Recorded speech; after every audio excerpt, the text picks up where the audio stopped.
Sir, you're actually going to have to step back into coach, the flight attendant said carefully, her smile tight as several passengers turned to look. First-class boards after this group. A ripple of quiet laughter spread from the velvet rope lane where tailored jackets and polished shoes waited with visible impatience. Someone muttered loud enough to carry, "Figures, guy looks like he wandered in from the wrong terminal. By the way, where are you watching from? Tell me in the comments below, because tonight's story isn't just about a plane ride.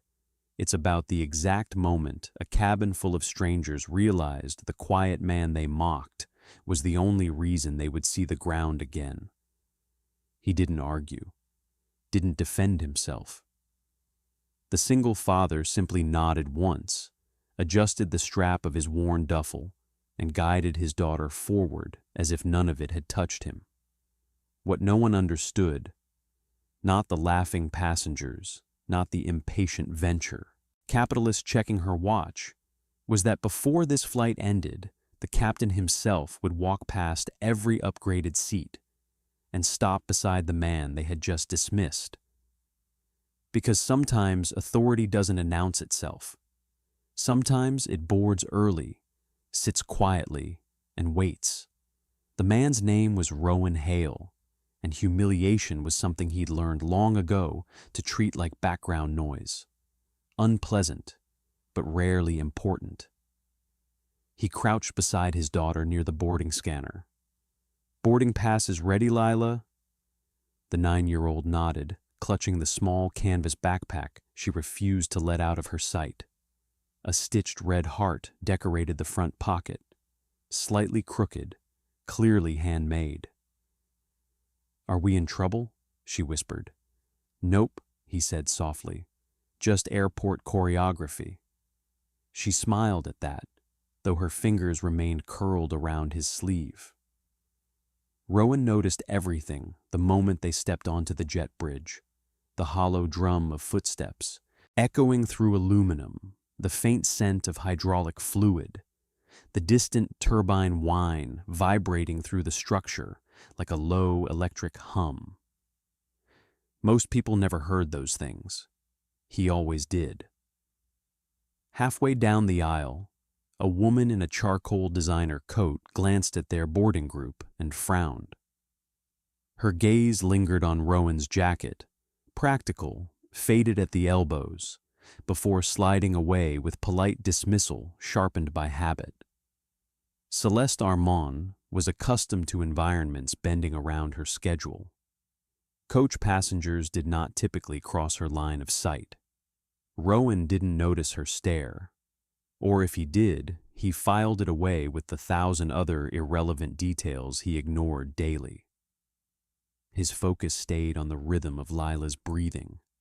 Travel tired her quickly.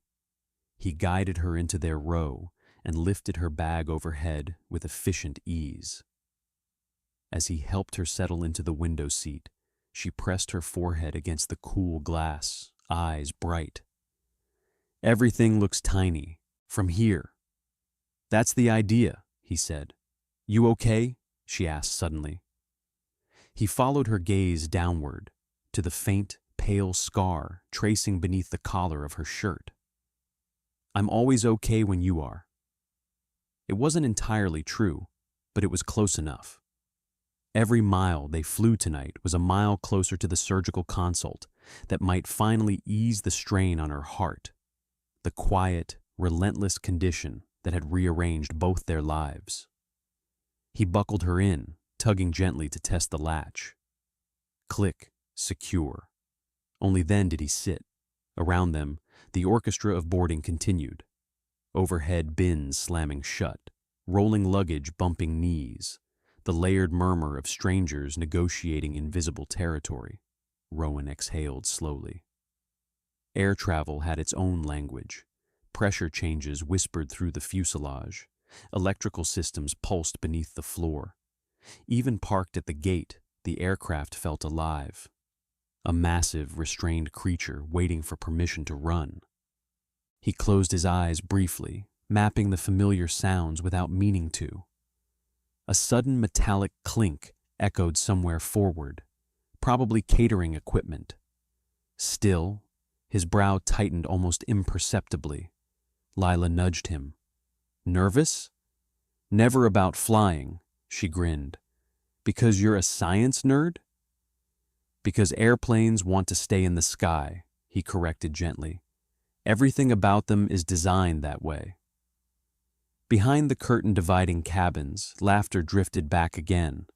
Lighter now, insulated by champagne flutes and upgraded legroom. He heard it, ignored it. Years earlier, he'd learned something essential. People often mistook quiet for weakness simply because silence didn't demand space. A chime sounded overhead, boarding nearly complete. Rowan scanned the cabin once more. Exits, crew positions, passenger flow. Habits etched too deeply to abandon. Then something flickered, just for a fraction of a second. The overhead panel across the aisle blinked before stabilizing. Most passengers wouldn't have noticed. Rowan did. His gaze lingered there longer than necessary. A faint smell threaded briefly through the recycled air. Warm, electrical, gone almost before it registered. He said nothing. Probably nothing. Still, his fingers rested lightly on the armrest, sensing the subtle vibration shifting beneath the aircraft as ground power adjusted. Outside the window, twilight stretched across the runway in bruised shades of violet and gold. The plane pushed back, engines stirred awake with a deepening roar that rolled through bone more than ear. Lila squeezed his hand as acceleration pressed them gently into their seats. He squeezed back, calm, present, unshakable. Yet as the aircraft turned toward the runway, Rowan found himself listening more carefully than before, not searching for danger, exactly, just noticing. And far ahead, beyond the sealed cockpit door, a sequence of alerts had already begun to cue silently. Unseen, unheard, but moving closer with every second. The engines climbed into a steady thunder as the aircraft surged down the runway, speed building until the earth seemed to loosen its grip. Then came the gentle lift, that quiet, impossible moment when thousands of pounds surrendered to physics and rose into the night. He felt it instantly, not fear, never fear, just awareness. Beside him, Lila giggled as the city lights tilted away beneath the wing. It feels like a roller coaster. A very expensive roller coaster, he murmured. The landing gear folded inward with a heavy mechanical thud that vibrated through the floor. A few passengers clapped softly, a tradition as old as commercial flight itself, while others barely looked up from their glowing screens. Across the aisle, a businessman muttered into his phone before the signal dropped, irritation flashing across his face as if gravity itself had inconvenienced him. The father listened, counted the seconds between engine harmonics, tracked the climb angle by instinct alone. Everything sounded normal, mostly. The aircraft leveled briefly before banking west, and that was when the curtain rustled. Celeste Armand stepped through from first class, one manicured hand steadying herself on the seat backs as she moved with the effortless entitlement of someone who had never been told to wait. She paused beside their row. Her gaze drifted over Lila first, polite, neutral, before settling on him again with faint recognition. "You were at the gate earlier," she said. It wasn't a question. He gave a small nod. "Yes, boarding tends to happen there." A flicker of annoyance crossed her expression, the kind reserved for people who refuse to behave predictably. "Well," she said lightly, "you nearly caused a delay. Some of us have connections that actually matter." Before he could answer, Lila leaned closer to him. "Dad didn't cause anything," she said quietly, her voice stronger than her small frame suggested. Celeste blinked, surprised, then smiled, a thin diplomatic curve. "I'm sure he didn't mean to." The seatbelt sign chimed again as the plane hit a pocket of rough air. Overhead, bins rattled faintly. She steadied herself. For the first time, uncertainty crept into her posture. "Does this route usually feel this unstable?" she asked, the question aimed generally, but landing squarely on him. "Air currents shift after sunset," he replied calmly. "Nothing unusual yet."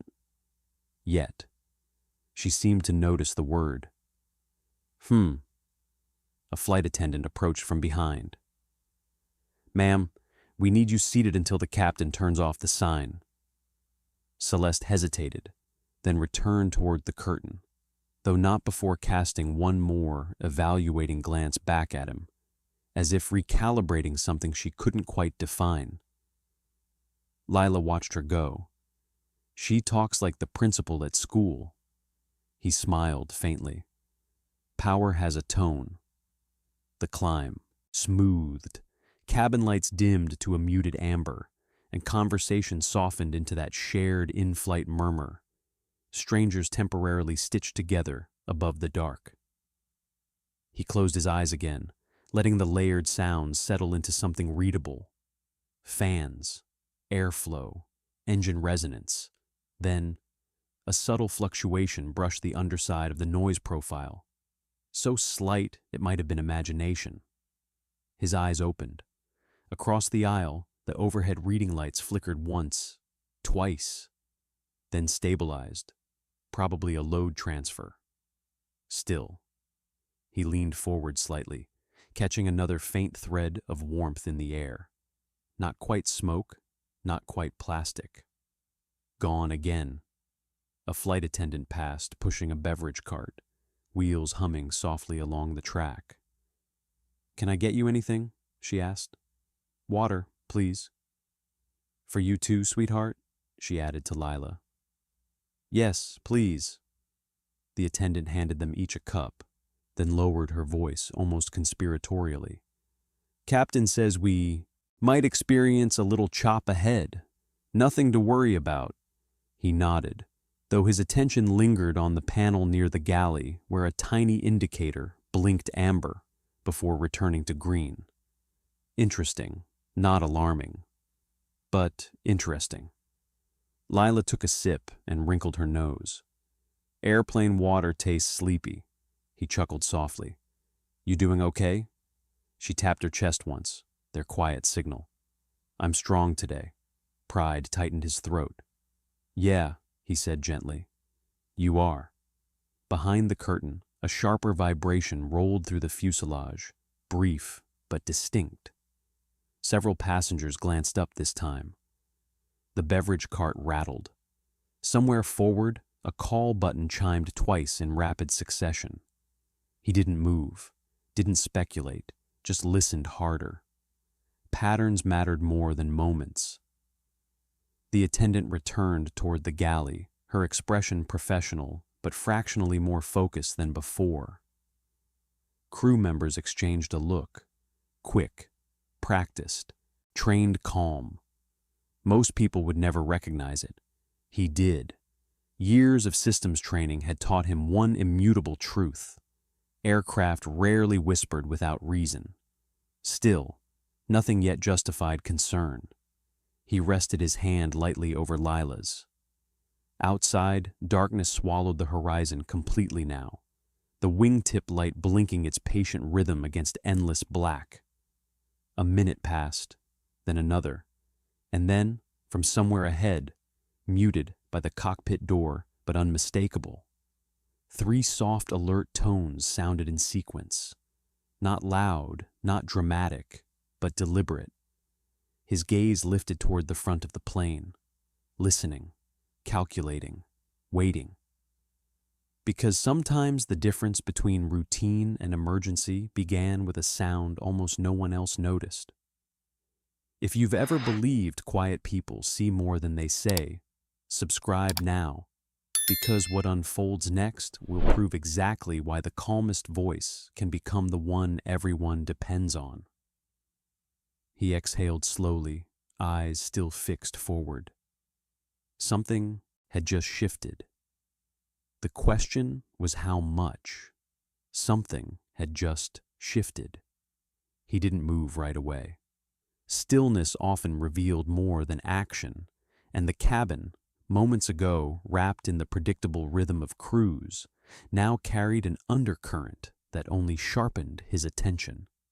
3 alert tones rarely meant nothing. Beside him, Lila had begun tracing circles on the fogged edge of the window with her fingertip. Are we above the clouds or inside them? Above, he said quietly. How can you tell? The ride is smoother up here. It was mostly true. Mostly. Another vibration rippled through the aircraft, softer than the earlier one, but longer, like a low note stretched thin. Overhead, a reading light blinked once before settling into a steady glow. Across the aisle, the businessman who'd been complaining earlier pressed his call button again. Is it supposed to feel like this? He asked, no one in particular. A woman 2 rows ahead pulled her blanket tighter. Someone laughed nervously. He listened, counted the seconds again. The engine sounded balanced, no surge, no asymmetry. That ruled out the most obvious problems. Good. Still, something electrical was breathing unevenly beneath the floor. The forward galley curtain twitched as 2 flight attendants stepped partially behind it.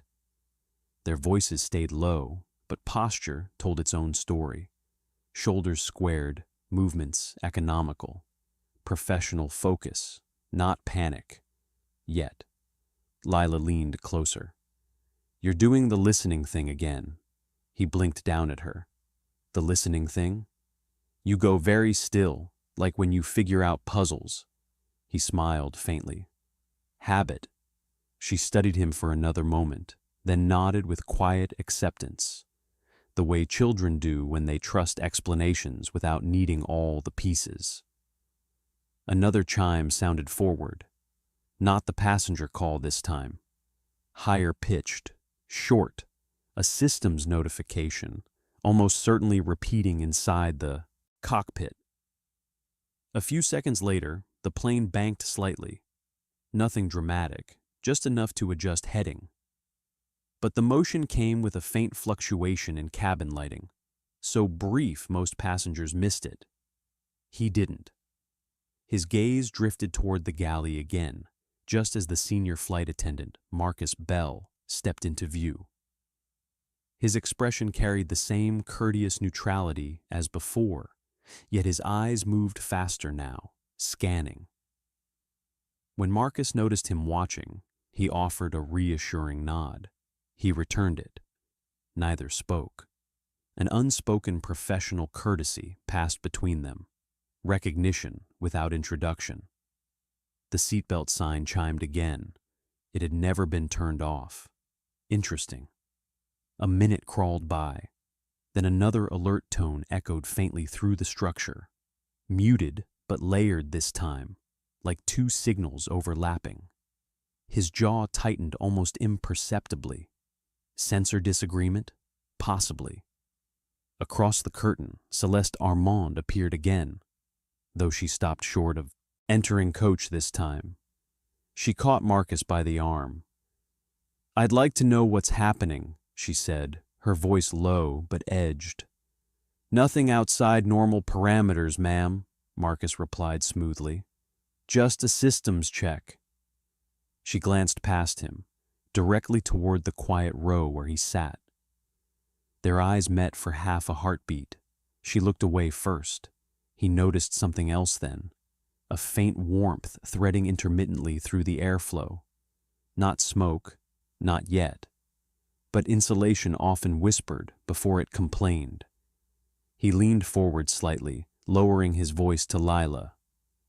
Hey, remember our travel rule? She nodded immediately. Stay buckled unless you say otherwise. That's my girl. Are we in danger? The question carried no panic, only curiosity shaped by trust. No, he said, but paying attention is always smart. She seemed satisfied with that. Another vibration rolled through, longer now, almost like the aircraft were adjusting. Power distribution. He tracked it automatically. If one electrical bus began shedding load unnecessarily, the redundancy architecture would compensate, unless conflicting data convinced the system to isolate something that wasn't actually failing. Rare, but not impossible. Marcus moved briskly toward the cockpit, disappearing beyond the reinforced door. Seconds later, the interphone handset near the galley lifted. He could hear the faint cadence of cockpit communication. Clipped, technical, good crew resource management, still contained, still procedural. Yet the air carried that warmth again, unmistakably electrical this time. The businessman across the aisle sniffed. "Do you smell that?" "It's probably coffee," his seatmate replied quickly. It wasn't. He exhaled slowly, mind assembling possibilities the way it always had. Not catastrophizing, just mapping probabilities. Across the cabin, a child began to fuss, picking up on the subtle emotional shift adults tried unsuccessfully to mask. Lila squeezed his hand. "You always know things before they happen," she whispered. He didn't answer that, didn't need to, because at that exact moment, Marcus re-emerged, faster now, and reached for the interphone again. A flight attendant joined him, her voice hushed but tight. "Captain wants confirmation on the secondary readings." Secondary. There it was. His gaze lifted fully toward the front of the aircraft, not alarmed, not yet, but focused in a way that came from years of understanding how small inconsistencies sometimes grew teeth. Celeste stepped back from the curtain, composure thinning just enough to betray the first crack in her certainty. For the first time since boarding, the invisible wall between first class and coach felt less like a boundary and more like a fragile illusion. He rested his palm lightly over Lila's again. Calm, present, listening harder now, because the plane wasn't whispering anymore. It was beginning to speak. It was beginning to speak. Not loudly, not with the cinematic drama most people imagined when they thought of in-flight emergencies. Instead, the aircraft communicated in restrained signals.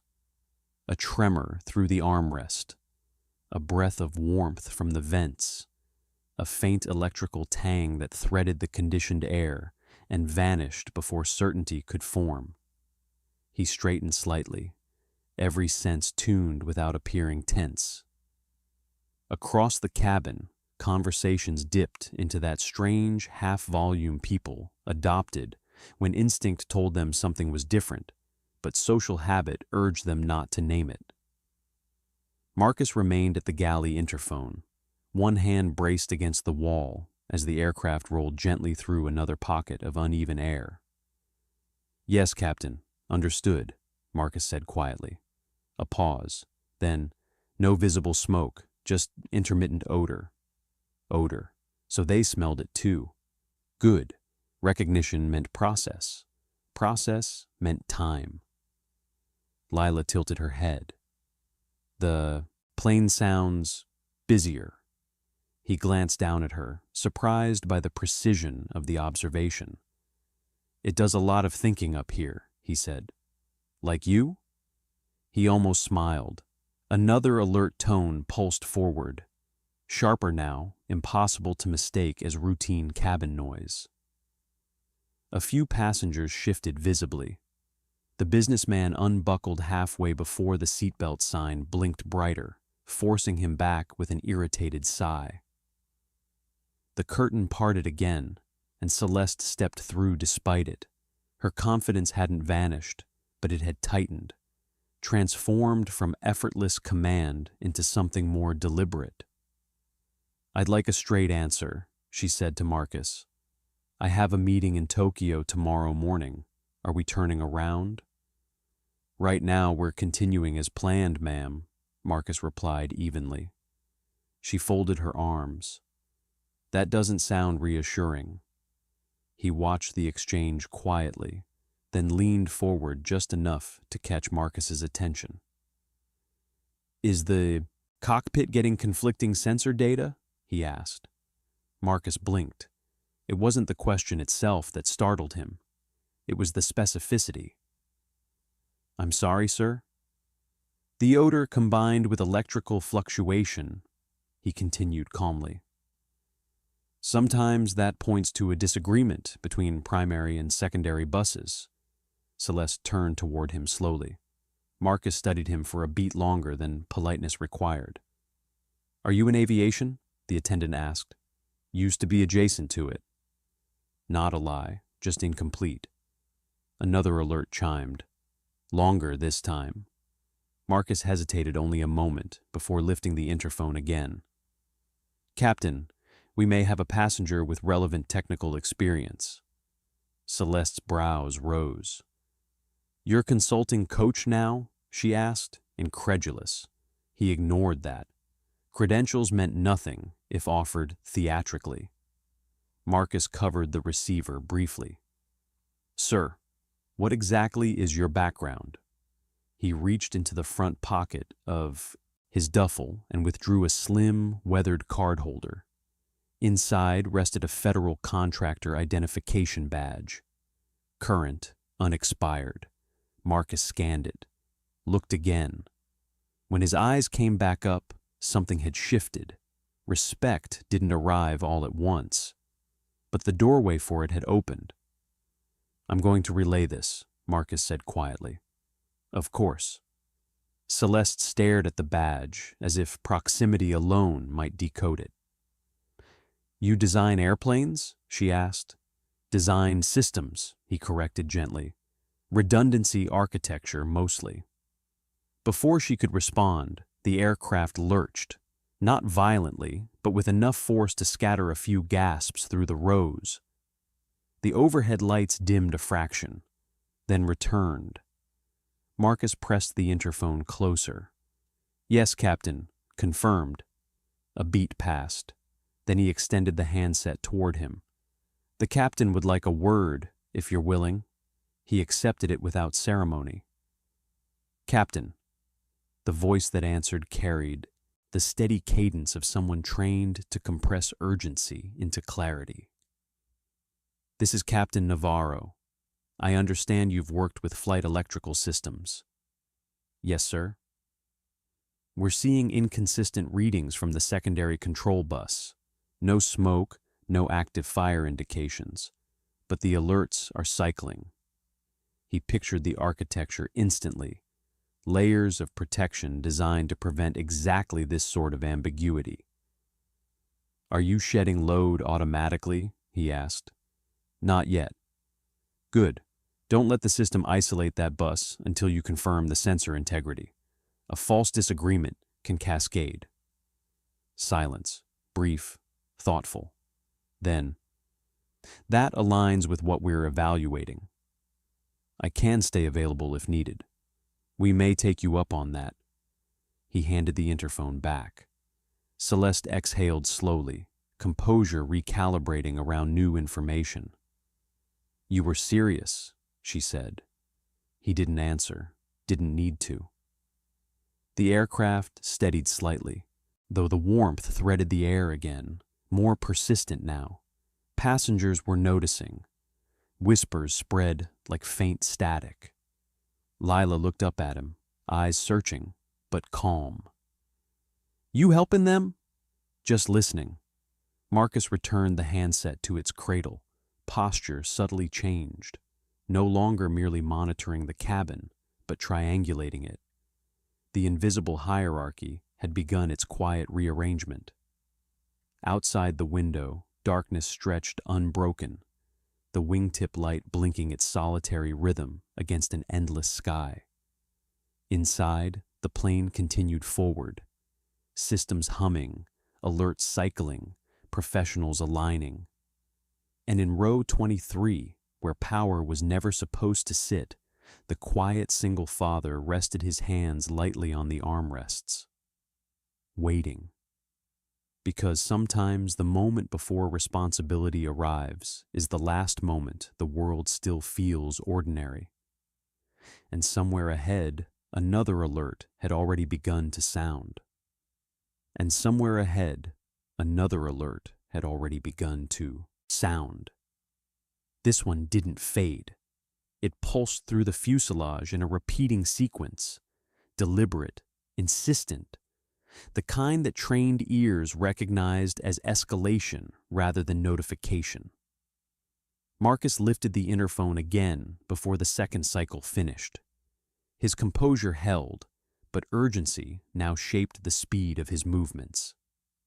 Across the aisle, the businessman stopped pretending not to notice. "Okay, that one sounded different." No one answered him. The warmth in the air deepened, still faint, but no longer deniable. Not smoke, not yet, but closer. Lila shifted beside him. "Dad, is something wrong?" He turned toward her fully, lowering his voice so only she could hear. "Something needs attention," he said.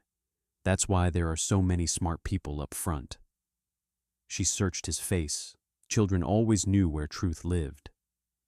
"You're one of the smart people." A quiet breath left him. "I just know how to listen." The plane tremored again, longer, this time. Overhead, bins ticked softly against their latches. Behind the curtain, movement accelerated. Footsteps, the whisper of a compartment opening, Marcus speaking in clipped phrases. Celeste appeared once more, but the sharpness that once defined her had dulled into something closer to restraint. "What aren't they telling us?" she demanded. Before Marcus could answer, the interphone crackled audibly, loud enough that several nearby passengers fell silent. "Marcus," came the captain's voice, stripped now to pure operational focus. "We need that passenger again." Marcus didn't hesitate. He held out the receiver. He accepted it, feeling the subtle shift in gravity that came not from the aircraft, but from expectation. "Captain, we've confirmed it's the secondary electrical bus," Navarro said. "Sensors are fluctuating, voltage spikes that don't align with load. If it's real, we isolate. If it's false, isolation could complicate flight controls." He closed his eyes briefly, constructing the architecture from memory. "Any heat signatures near the panel?" "Nothing conclusive." "Then treat the sensors as suspect until proven otherwise," he said calmly. "Run a cross-check against the tertiary channel before shedding anything." A pause. "You've done this before," Navarro observed. "Yes, sir. Stay with us. Always." He returned the handset, and this time Marcus didn't retreat immediately. Instead, he lingered, studying him with open regard. "You might need to relocate closer to the galley," Marcus said quietly. "Easier communication." Celeste blinked. "Relocate? You're moving him forward." Marcus met her gaze without flinching. "If the captain requests assistance, we facilitate." The words weren't confrontational, but they landed like a boundary resetting itself. For the first time since boarding, she stepped aside without argument. He leaned toward Lila. "Hey, how about an adventure seat, closer to the snack supply?" She smiled faintly. "Only if you're there." "Always." Marcus guided them to the bulkhead row. More space, clearer access to the interphone. A flight attendant secured their bags with efficient care, movements now edged with quiet respect. As he sat again, the odor threaded stronger, unmistakably electrical insulation warming somewhere beyond tolerance, still contained, still manageable, but narrowing. The captain's voice echoed overhead moments later, calm enough to soothe the untrained ear. "Ladies and gentlemen, this is your captain speaking. We're addressing a minor electrical indication. Everything remains fully operational, but we'll be diverting briefly out of an abundance of caution." A murmur rippled through the cabin. Minor, the most elastic word in aviation. He felt Lila's fingers curl around his wrist. "You're not scared," she whispered.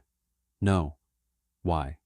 "Because fear wastes energy. Thinking uses it." Another tremor rolled beneath them, softer now, as though the aircraft itself were waiting. Marcus returned, crouching slightly beside him. "Captain wants to open a continuous line," he said. "Audio only, standard protocol given your credentials." "Understood." The handset rested between them, a quiet lifeline stretching forward to the sealed cockpit. Celeste remained nearby, no longer attempting to mask her attention. "You design the systems that keep planes in the air," she said slowly. "I design systems that assume something will fail," he replied, "and plan for it." Her gaze drifted toward the dark windows, then back again, perspective rearranging itself in real time. Across the cabin, whispers shifted tone, not irritation now, awareness. He listened to the layered data flowing faintly through the receiver, terminology, numbers, confirmations, each piece settling into a mental model he trusted more than speculation. The tertiary readings came back stable. Good, that mattered. He leaned toward the handset. "Captain, if tertiary holds steady while secondary spikes, you're likely seeing a sensor disagreement, not a true overload." A breath of silence followed. Then, "That's the conclusion we're approaching." Outside, the wingtip cut through moonlit cloud, serene and indifferent. Inside, the fragile math of safety recalibrated itself around knowledge rather than assumption. Marcus rose, scanning the cabin, not as a guardian anymore, but as someone who understood exactly where competence now sat. And for the first time that night, no one laughed. Because the quiet single father from Coach was no longer just a passenger. He had become part of the crew that would decide how this flight ended. If you believe true leadership shows up when it matters most, subscribe now, because what happens next will reveal exactly how close this plane is to the edge. And who will keep it there? He rested his hand gently over Lila's again. Calm, focused, ready. Somewhere ahead, the alert slowed. Not gone, but changing. The aircraft was waiting for the next decision. And so was everyone on board. And so was everyone on board. The alerts didn't stop, but they changed character. Instead of sharp repetition, they arrived spaced farther apart now, like a pulse trying to find its rhythm again. That alone told him the cockpit was running structured diagnostics rather than reacting blindly. Good crews slowed chaos. He leaned slightly toward the handset resting near the bulkhead. Voices flowed through it in controlled bursts. Voltage values, channel confirmations, cross-reference checks. No panic, no raised tones, just professionals narrowing uncertainty. Still, the warmth in the cabin persisted, not growing, but not disappearing either. Beside him, Lila watched the dim aisle lights as if they were runway markers guiding her thoughts somewhere quiet. "Are we still going on our trip?" she asked softly. He squeezed her hand once. "Plans sometimes take detours. What matters is arriving safely." She accepted that with the solemn resilience children carried when life asked them to understand too much too early. Across the bulkhead, Celeste remained standing, despite Marcus gently encouraging her to sit. Her posture had shifted entirely now. No longer supervisory, no longer dismissive. She was listening the way everyone else had begun to listen, for reassurance that hadn't yet fully arrived. The interphone crackled. "Rowan, this is Captain Navarro." He leaned closer. "Go ahead, Captain. We've completed the tertiary comparison, stable across the board. No thermal rise in the panel. Secondary is still spiking intermittently." "Then treat the sensor as compromised," he said, without hesitation. "If the system believes the data, it may attempt automatic load shedding. You don't want that during approach." A pause followed. Not uncertainty, but the silence of a pilot visualizing the same architecture. "That matches our thinking," Navarro replied. He pictured the layout instinctively. 3 independent electrical channels feeding critical flight control logic. Designed so that one could fail without consequence, unless false data convinced the aircraft to distrust a healthy pathway. False alarms were dangerous precisely because they invited unnecessary corrections. "Recommend isolating the sensor logic, not the bus," he added. "Force manual confirmation before any automated response." Another beat. Then the captain exhaled audibly, tension threading relief through the sound. "Understood. We're implementing that now." Marcus crouched again beside the seat, eyes steady. "You sound like you've been in that cockpit before." "Different cockpit," he said. "Years ago, desert heat shimmering beyond reinforced glass, systems humming beneath his hands while test pilots trusted the math he'd written." He pushed the memory aside. Focus belonged here. The aircraft rolled gently as the pilots adjusted, heading toward their diversion airport. Outside the window, cloud tops glowed faintly under moonlight, deceptively peaceful. Inside, the cabin had grown very quiet. Even the businessmen sat motionless now, phone forgotten. Celeste finally lowered herself into the jump seat Marcus offered, though her gaze never strayed far from the handset. "You design redundancies assuming something will fail," she said after a moment. "Yes. And tonight, something did." "Tonight something spoke," he corrected gently. "Failure is when you stop listening." Her eyes held his longer than before, not evaluating now, but learning. The captain's voice returned, sharper this time, but edged with cautious optimism. "Manual isolation complete. Spikes just dropped." A subtle release rippled through his shoulders. "Good," Huey said quietly. "Monitor for recurrence, but you've likely prevented a cascade." Marcus let out a breath he hadn't realized he was holding. For the first time since the alerts began, the faint electrical odor started to thin. Not gone yet, but dissipating into the filtered airflow. Passengers sensed it before understanding it. Bodies eased, shoulders lowered. Lila leaned against him.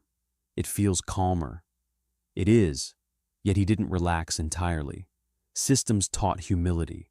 Confidence came only after sustained stability. Minutes passed, no new spikes, no escalating tones, just the deep, reassuring drone of engines carrying them forward. Celeste folded her hands, studying him openly now. "I owe you an apology," she said, quietly. He shook his head once. "You owe me nothing." "I judged you," she insisted. "Most people judge quickly at 35,000 feet. Limited data." A faint, unexpected laugh escaped her. The first unguarded sound he'd heard from her all night. Marcus rose as another announcement prepared overhead. "Ladies and gentlemen," the captain said moments later, voice composed but warmer now, "our earlier indication has stabilized. We are continuing to our diversion airport out of caution, but everything is operating safely. This time, the murmur carried relief rather than fear.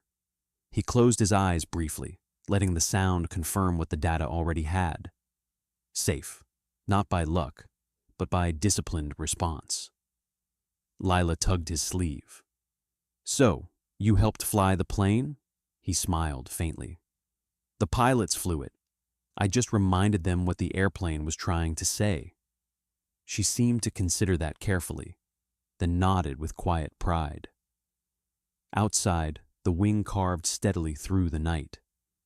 Inside, the invisible architecture of authority had fully rearranged itself, not loudly, not ceremonially, but with the undeniable gravity competence always carried. Marcus returned once more, his professional reserve softened into unmistakable respect. "Captain says we couldn't have navigated that as cleanly without you."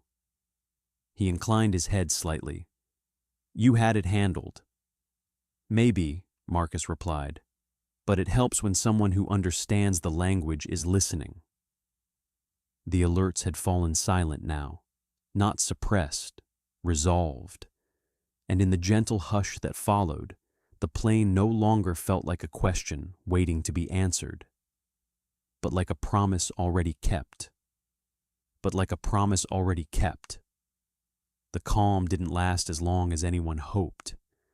At first it was so subtle he wondered if memory was playing tricks.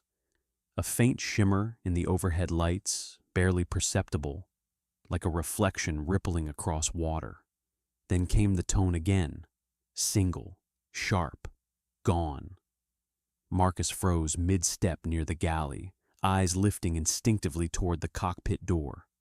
The quiet that followed felt heavier than the alert itself. Beside him, Lila shifted. "Dad." "I heard it," he said gently. Across the bulkhead, Celeste straightened, composure tightening once more. Relief had barely settled into the cabin, and already uncertainty was slipping back in. The interphone crackled before anyone could speculate. "Rowan," Captain Navarro's voice came through, steady but unmistakably alert again. "Secondary spike just returned, brief but higher amplitude." He leaned forward immediately, mind snapping back into architecture. "Did it coincide with any load change?" "Negative. Cruise configuration." He closed his eyes for half a second, visualizing pathways. If tertiary was stable and thermal signatures remained absent, the odds still favored corrupted sensor logic. But a higher spike complicated the picture. False data rarely escalated without cause. Unless... "Captain, confirm something for me," he said. "Is the sensor reading isolated to one channel or mirrored across the monitoring bus?" A pause, the kind that meant someone was checking. "Stand by!" The aircraft tremored lightly, not turbulence this time, but a structural shiver that passed almost too quickly to name. Lila squeezed his hand again, though her breathing remained steady. "You're helping again." "Still listening?" Marcus crouched nearby, posture angled toward the handset as if proximity alone could absorb the tension. Navarro returned. "We're seeing minor disagreement on the monitoring bus now. Not enough to trigger isolation, but it's there." There it was. The missing piece slid into place. "Captain, you may not be dealing with a failing sensor," he said, quietly. "You might be looking at a synchronization fault."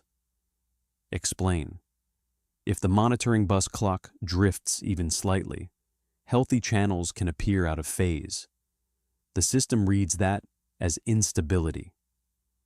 Celeste watched him without blinking now, every earlier assumption long erased. "What causes that?" Navarro asked. "Usually a transient voltage, fluctuation, sometimes introduced when the system cycles protection routines." A memory flickered. Late nights in a test hangar, watching oscilloscopes trace patterns only a handful of people in the world could interpret. He focused. "Recommend forcing a clock resync before considering deeper isolation," he said. "It's non-invasive and reversible." Silence followed. Then, "Running it." The seconds stretched. Passengers sensed the shift again. Whispers restarting. Shoulders stiffening. The businessman across the aisle muttered, "I thought they fixed it." Celeste turned toward him, voice unexpectedly firm. "They're working the problem. Let them." He blinked, startled into quiet. Marcus allowed himself the smallest approving glance. The cabin lights flickered once more, longer this time, before stabilizing again. Lila leaned closer. "Is that bad?" "Not yet." He listened harder, tuning past human noise into the deeper language beneath, the regulated hum of generators, airflow balancing through ducts, the subtle absence of alarm patterns that would signal something truly catastrophic. Then the interphone burst alive again. "Clock resync complete," Navarro reported. A beat, then another. Secondary readings just normalized, monitoring bus aligned. The relief that flooded his chest stayed controlled, not celebration, just confirmation. "Good catch," the captain added quietly. "You were already circling it," he replied. But Navarro didn't deflect. "No, you saw the pattern faster." Marcus exhaled audibly beside them.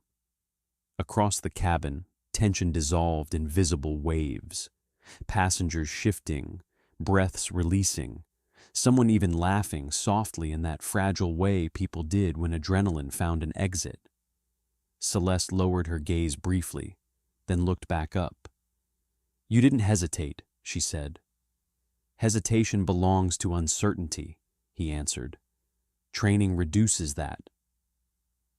Outside, the wingtip light blinked steadily, carving rhythm into the endless dark. Minutes passed. No spikes, no tones, just stable data flowing where chaos had threatened to take root. Navarro returned once more, voice carrying something new now, not urgency, not even relief. Respect. "We're clear," he said simply. "Continuing diversion as planned, but the system's behaving perfectly." He nodded, though the captain couldn't see it. "Glad to hear it." Lila tugged his sleeve again, eyes shining faintly. "So you fixed it." "The airplane fixed itself," he said. "We just helped it remember how." She considered that, then leaned against his arm with quiet pride radiating from her small frame.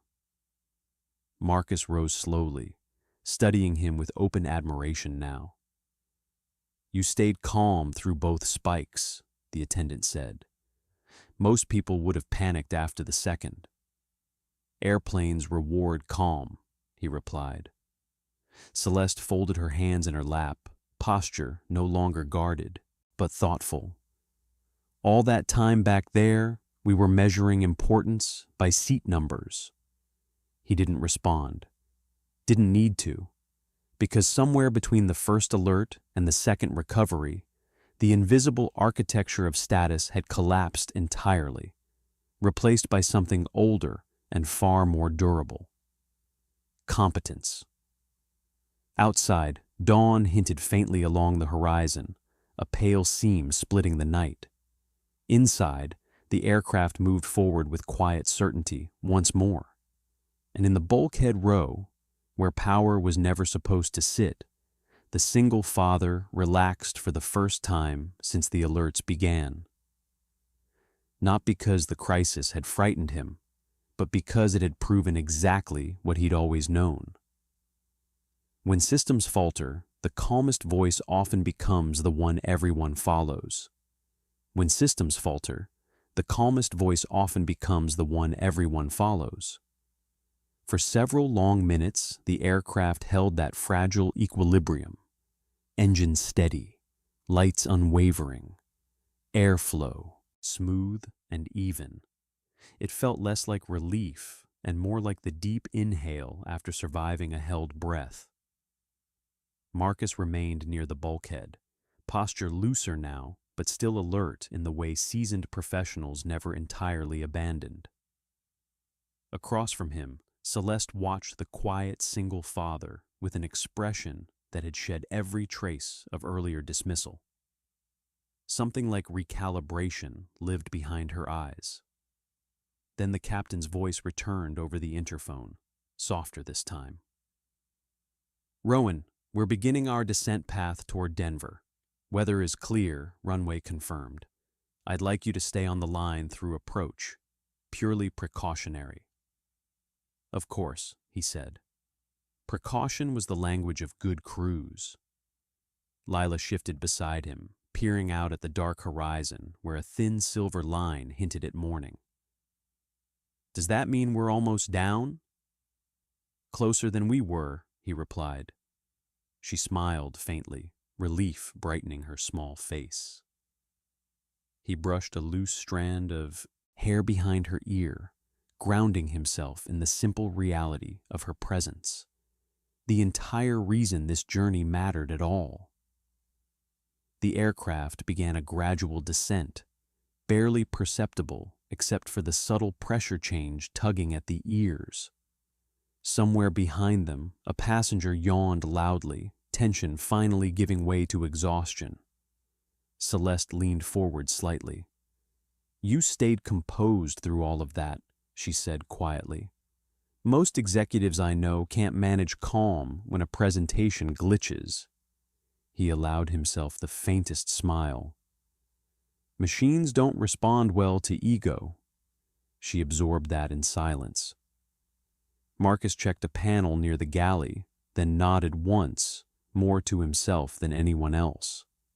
The cabin had settled into an almost reverent quiet, as if everyone sensed they had crossed an invisible threshold together. A soft chime sounded. Not an alert this time, just a routine descent notification.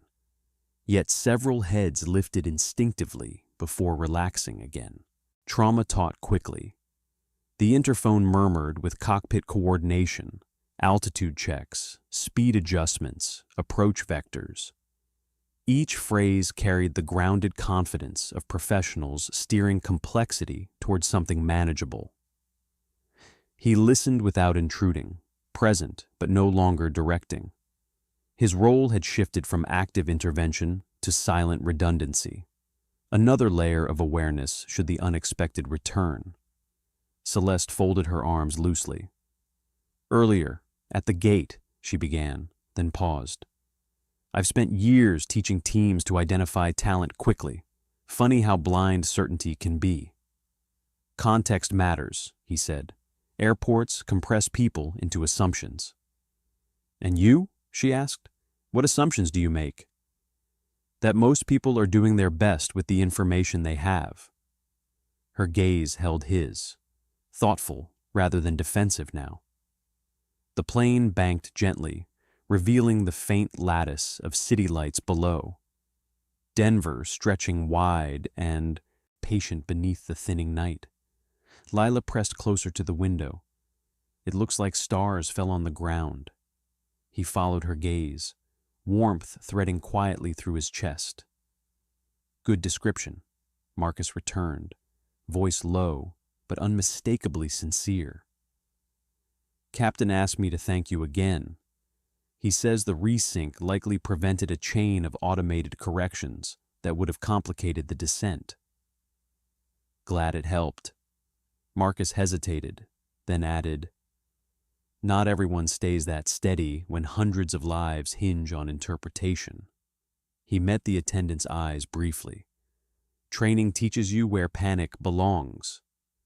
"Where's that?" "Nowhere near a cockpit." Marcus chuckled softly before moving on. Across the aisle, the businessman leaned toward his seatmate. "That guy back there, he's basically part of the crew." The whisper carried farther than intended. Celeste heard it too, and didn't correct it. Outside, dawn strengthened, pale gold edging the horizon. The wingtip light blinked less urgently now against the growing glow, its rhythm no longer solitary. The captain's voice came overhead moments later. "Ladies and gentlemen, we've begun our final descent. Cabin crew, please prepare for landing." Seatbacks shifted upright. Trays clicked into place. Familiar rituals reclaimed the space where fear had briefly lived. Lila squeezed his hand again. "You're still listening. Always on the way down." She nodded, understanding more than most children her age ever needed to.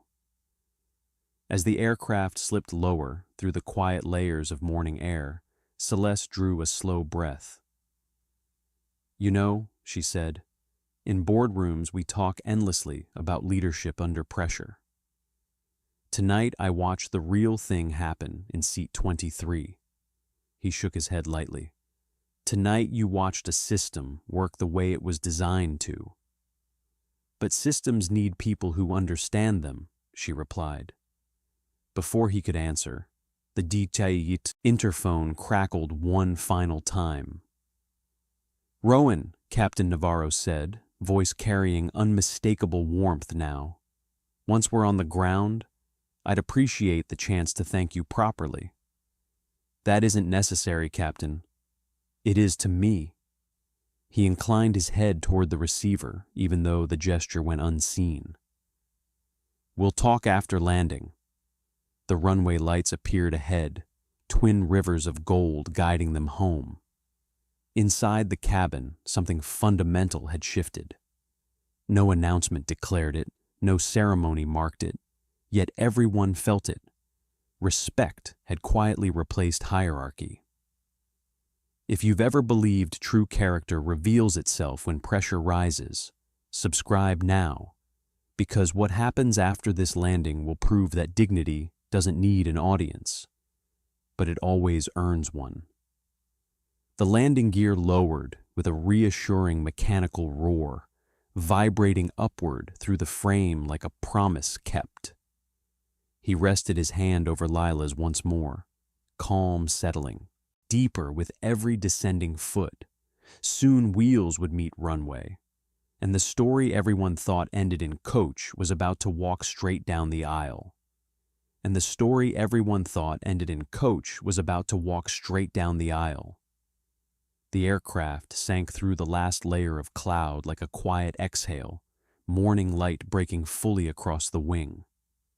Below them, Denver stretched wide, runways etched in gold, taxiways glistening faintly with dew. Inside the cabin, stillness had taken on a new quality. Not the brittle silence of fear, but the attentive hush that followed survival. "Cabin crew, seats for landing," Marcus called gently as he secured the final latch near the galley. He lowered himself into the jump seat across from the quiet single father and gave the smallest nod, professional, but threaded unmistakably with respect. Lila leaned forward, peering toward the wing root as the flaps extended with a mechanical whir that vibrated softly through the structure. "That sound means we're slowing down, right?" "Exactly right," he said. "You always know what everything means." "Airplanes talk constantly," he replied. "Most people just don't learn the language."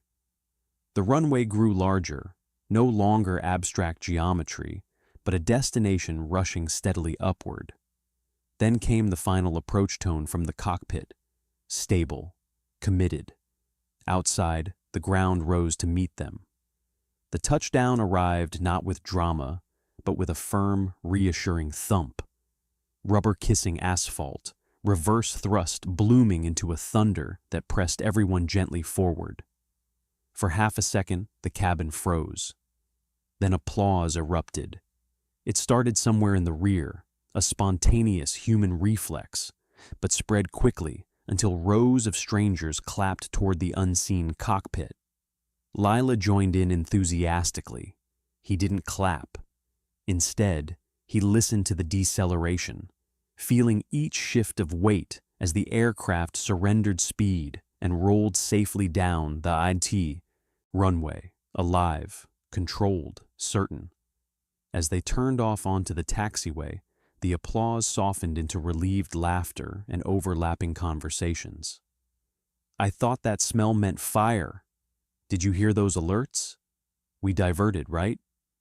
Celeste sat very still, her gaze fixed forward, as if replaying the entire flight behind her eyes. The captain's voice filled the cabin once more. "Ladies and gentlemen, welcome to Denver. We'll be taxiing to the gate shortly. Please remain seated with your seatbelts fastened." Routine words, yet layered now with meaning, only a few fully understood. Marcus exhaled long and slow. "I'll admit, that second spike had me recalculating dinner plans." He smiled faintly. "Aircraft prefer clarity. Once you gave it that, the rest followed." "You say that like it was inevitable. Prepared systems usually are." Outside, service vehicles traced careful paths across the apron. Sunlight flashed against the fuselage of neighboring aircraft. Ordinary morning choreography, resuming as if the night's tension had never existed. But inside this cabin, something had shifted permanently. The businessman across the aisle leaned forward. "Sir, were you really advising the cockpit?" He hesitated only a fraction. I offered perspective. "Well," the man said, voice earnest now, "I'm glad you were on this flight." He inclined his head politely. Celeste finally turned toward him. "I've built companies on the idea that leadership reveals itself under stress," she said, quietly. "Tonight I watched it happen without a title, without a stage, from a coach seat." He met her gaze evenly. "Competence rarely checks ticket class." She almost smiled. The plane slowed to a crawl before stopping short of the gate. Ground crew still positioning equipment. A pause settled. Then the interphone crackled again. Marcus listened, eyebrows lifting slightly before he glanced back toward him. "The captain asked that no one stand yet," Marcus said. "He has something he wants to do once we're parked." Curiosity rippled softly through nearby rows. Lila tugged his sleeve. "Are we in trouble?" "Not likely." "What does he want?" He looked toward the cockpit door, still sealed, still ordinary. "Probably closure." The aircraft nudged forward once more, aligning precisely with the jet bridge. Outside, the tunnel rolled toward them with deliberate patience. When the engines finally powered down, the sudden absence of their roar felt almost sacred, a hush vast enough to hold everything the flight had demanded. Seatbelt signs remained lit. No one moved.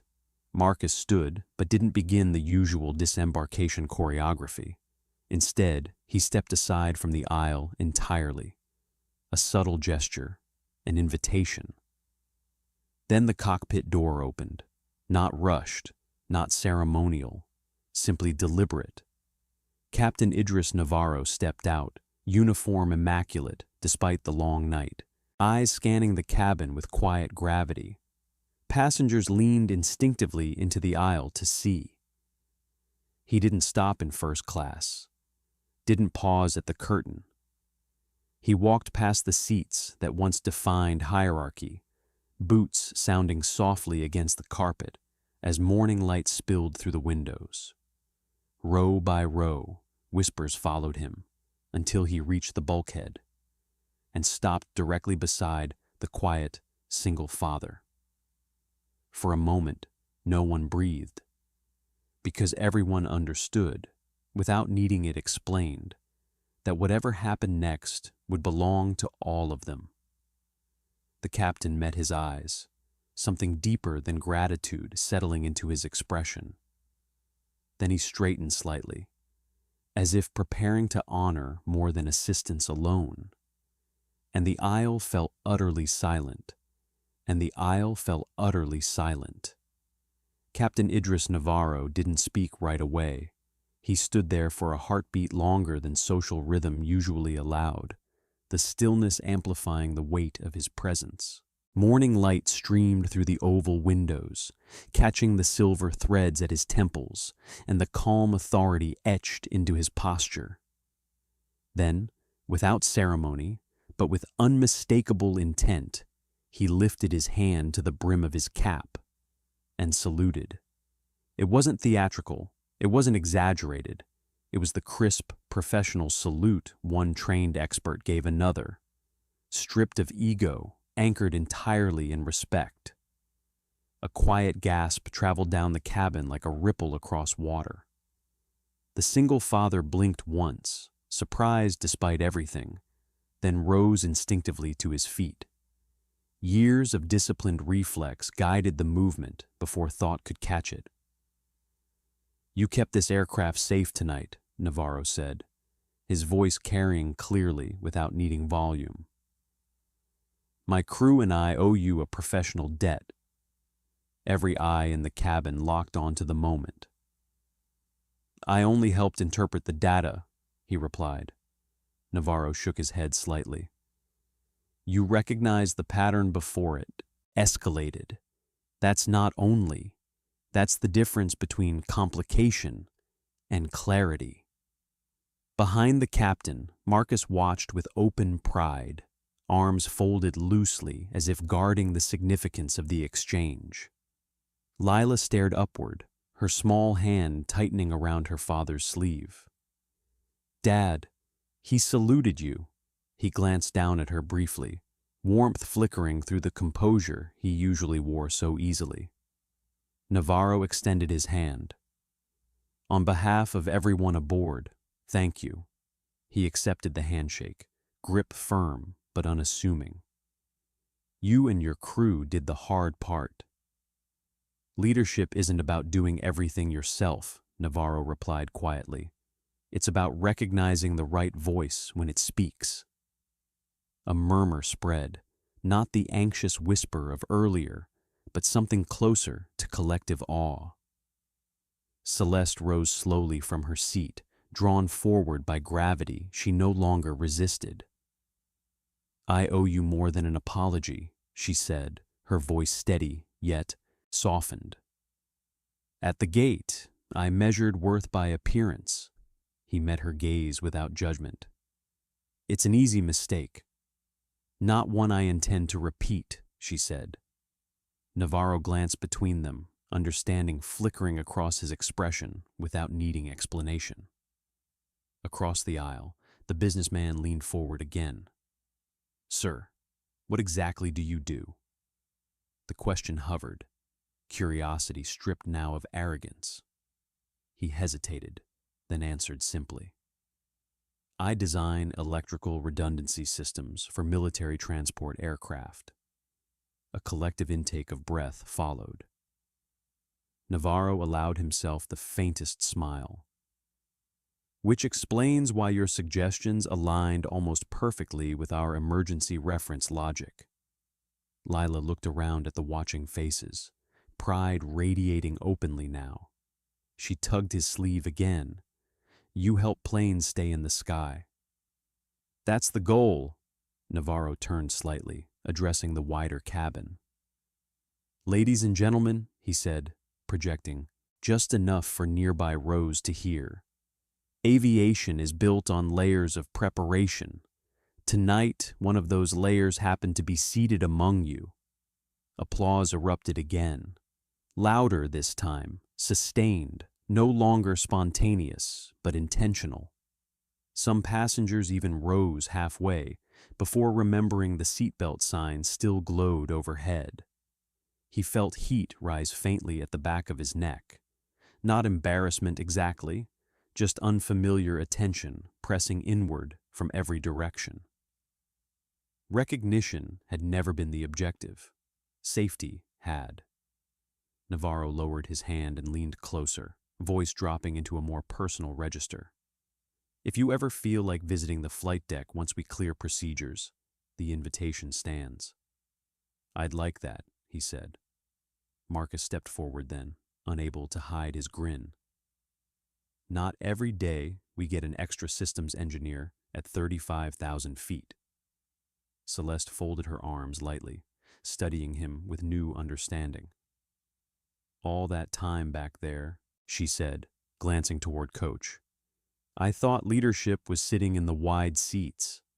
He followed her gaze briefly. Leadership sits wherever responsibility finds it. Outside, ground crew signaled readiness.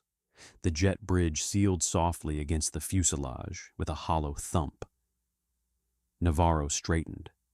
Duty called him forward again, but before turning away, he paused. One more thing, the captain said quietly. He removed a small metal wing pin from his uniform, a spare, polished by years of careful handling. Temporary, Navarro added with a hint of humor, until the industry catches up and gives you the cockpit you deserve. He accepted it gently, surprised again despite himself. Thank you, Captain.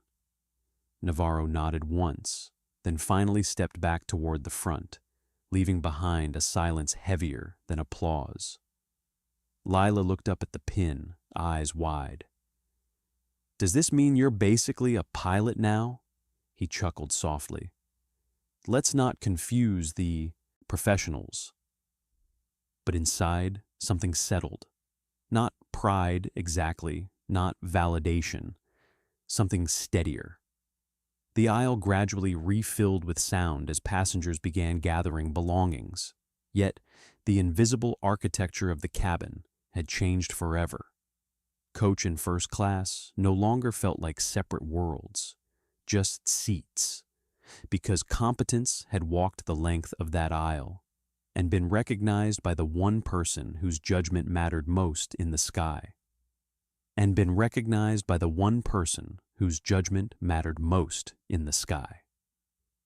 For a few suspended seconds after Captain Navarro disappeared back toward the cockpit, no one seemed entirely sure how to return to normal behavior. The aisle remained half-blocked with passengers clutching bags they had forgotten to lift. Conversation stalled mid-sentence, as if language itself needed permission to resume. Then Marcus clapped his hands once, not loudly, just enough to restart the world. All right, folks, he said warmly. We'll begin deplaning shortly. Thank you for your patience tonight. Movement returned in hesitant waves. Overhead, bins opened with careful hands now, the earlier impatience replaced by something quieter, awareness, maybe even reverence. He remained seated a moment longer, the small wingpin resting unexpectedly heavy in his palm. Metal shouldn't weigh much, yet this one carried something denser than alloy. Lila leaned closer, studying it like treasure. You're keeping that forever. If the captain doesn't ask for it back, he said, with a faint smile. She traced the edge without touching. I liked when everyone clapped. You liked it? I liked that they saw you. The simplicity of it pressed deeper than the applause ever could. Across the aisle, the businessman cleared his throat awkwardly. Sir, I want to apologize. Earlier, I was complaining about everything. The smell, the delay. I didn't realize someone back here was making sure we'd all land. No apology needed, he replied gently. Airplanes test everyone's nerves eventually. The man nodded, relief softening his shoulders. Celeste stepped forward once the row ahead cleared, her carry-on forgotten momentarily beside her leg. I built my career believing I could read people in seconds, she said. Tonight proved how dangerous that confidence can be. He rose slowly, slinging the worn duffel over his shoulder with practiced ease. Quick assessments help in boardrooms, he said, but the sky doesn't care about titles. She studied the bag, the frayed stitching, the years etched into its canvas, then met his eyes again. If you ever consider consulting outside defense contracts, she said, carefully, I'd welcome the conversation. Leaders who stay calm when lives are involved. They're rare. He inclined his head politely, neither accepting nor refusing. Tonight wasn't about opportunity. It was about getting everyone home. Something like respect, pure and unvarnished, crossed her face. Marcus returned, gesturing lightly toward the front. Captain asked me to escort you up once the aisle clears. A few nearby passengers glanced over, curiosity flickering again. Lila bounced faintly on her toes. We're going to the cockpit? Looks that way. The line crept forward, and as they stepped into the aisle, something subtle happened. Passengers moved aside without being asked. Not dramatically, just enough. A quiet corridor opening where none had existed before. He felt it but didn't linger on it. Dignity was best carried lightly. As they passed the curtain, the boundary between cabins brushed his shoulder. Hours ago, it had seemed like a dividing wall. Now, it felt no more significant than fabric. Inside first class, several travelers looked up at once. One man offered a small nod. A woman pressed her hand briefly over her heart. Recognition traveled faster than announcements. At the cockpit door, Navarro waited. "Welcome forward," the captain said, stepping aside so Lila could peer inside. Her eyes widened instantly. "There are so many buttons," Navarro chuckled. "Every one of them with a purpose." He extended a hand again, not formal this time, but personal. "I meant what I said back there," Navarro continued. "You saw through the noise faster than most trained engineers would have." "I've spent a long time listening to machines," he replied, "and tonight you listened for all of us." Marcus lingered in the doorway, arms folded with quiet satisfaction. Navarro crouched slightly, so he was level with Lila. "Your dad did something extraordinary." She nodded without hesitation. "He always does." The captain straightened, emotion flickering briefly behind professional composure. "You know," he said, "people think aviation is about technology. Truth is, it's about trust. Tonight, you earned mine, very quickly." Outside the cockpit windows, the morning had fully broken now, sunlight washing gold across the tarmac. Ground crews moved with ordinary efficiency, unaware of the invisible story that had unfolded overhead. Navarro extended his hand one final time. "If you ever decide you miss this view," he said, glancing at the flight deck, "there will always be a jump seat waiting." He smiled faintly. "I'll remember that." As they turned to leave, Marcus added quietly, "Flights like this stay with you, not because something went wrong, but because the right person was there when it tried to."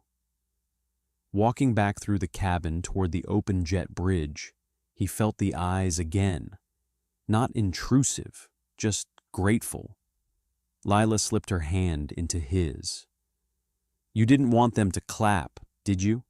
"No, but you liked helping." He looked down at her, sunlight catching the edges of her hair. "Always."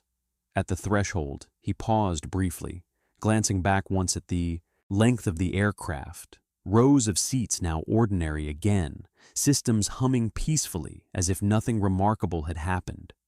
Yet something had. Because sometimes respect didn't arrive through introductions or accolades.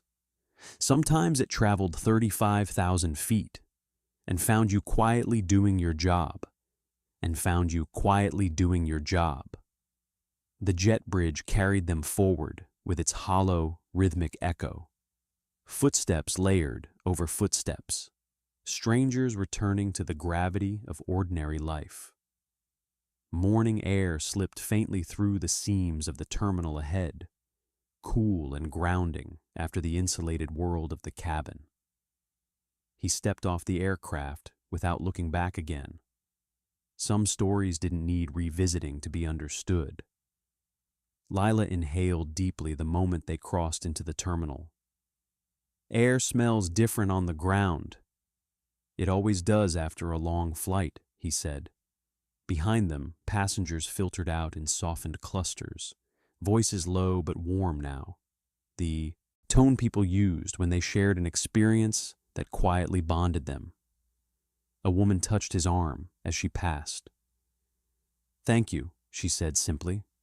Another traveler nodded instead of speaking. Gratitude had many dialects. Celeste emerged a moment later, her once impeccable stride slowed just enough to signal intention rather than coincidence. "I've been in hundreds of crisis meetings," she said as she caught up. "Charts, projections, contingency plans, but none of them looked like what you did tonight." He adjusted the strap of his duffel. "Most crises don't announce themselves with spreadsheets." She almost smiled. "I meant what I said earlier, about opportunity. But more than that. I hope I remember this the next time I think I've understood someone at a glance." He nodded once. "Curiosity usually sees farther than certainty." For a moment, they walked in companionable silence, the echo of rolling luggage filling the space where tension had lived hours before. Near the wide terminal windows, dawn spilled fully across the mountains, painting their edges in quiet gold. Lila stopped to stare. "They look like they're glowing." "They kind of are." She looked up at him then, expression thoughtful. "Were you scared at all?" He considered the question carefully. "Responsibility feels heavier than fear," he said at last, "but it also keeps you steady." She absorbed that with the gravity children sometimes borrowed from adults without realizing. Celeste extended her hand before parting. "Safe travels, Rowan, and thank you for reminding me what leadership actually looks like." He shook it briefly. "Take care, Celeste." As she disappeared into the flow of travelers, the invisible distance between their worlds no longer felt vast, just different paths crossing for a necessary moment. Marcus jogged up unexpectedly from behind, slightly out of breath but grinning. "Captain wanted me to pass this along," he said, handing over a small folded card. Inside was a direct contact number and a single handwritten line. "The sky is better with listeners in it." He closed the card gently, slipping it into his jacket. "Tell him I'm honored." Marcus nodded, then hesitated. "You know, crews train for years hoping they'll respond well when something unusual happens. Tonight you reminded us why that training matters." "You were already doing it right," he replied. "Maybe," Marcus said, "but it helps when someone steady is sitting where nobody expects." They exchanged a final nod before Marcus turned back toward the aircraft. Another flight already waiting, another sky preparing its quiet tests. He and Lila continued through the terminal, their footsteps gradually blending into the morning crowd. At the baggage carousel, she leaned against him, fatigue finally claiming its space now that vigilance was no longer required. "You never told them about the hospital," she murmured sleepily. "They didn't need to know." "But that's why we're here." He brushed her hair gently. "Helping people doesn't become more important because someone hears your reasons." She smiled against his arm. A distant announcement echoed overhead. Travelers gathered bags. Life resumed its forward momentum. Yet every so often, a passing passenger glanced his way, recognition flickering like the wingtip light that had guided them through darkness. Not celebrity, not spectacle, just quiet acknowledgement. As they stepped outside toward the waiting shuttle, sunlight warmed his face fully for the first time that morning. He thought about the curtain dividing cabins, the laughter at the gate, the salute in the aisle. Strange how quickly hierarchies dissolved when reality demanded substance. Lila slipped her hand into his again. I'm glad we were on that plane. So am I. Do you think they'll remember? He looked out across the runway where aircraft lifted one by one into the brightening sky. Maybe not forever, he said, but long enough to look twice at the next quiet person they meet. She seemed satisfied with that. They walked on, just a father and his daughter moving toward the next necessary chapter, leaving behind a plane full of people who would never again believe that importance could be measured by seat numbers. Because sometimes the strongest authority didn't sit in first class. Sometimes it buckled into coach, listened carefully, and stood when it mattered. Ask me for the next story title, and then use this CTA. Subscribe, and don't miss our next story. Title: Trust me, you'll feel it. And tell me in the comments, what injustice should we tackle next?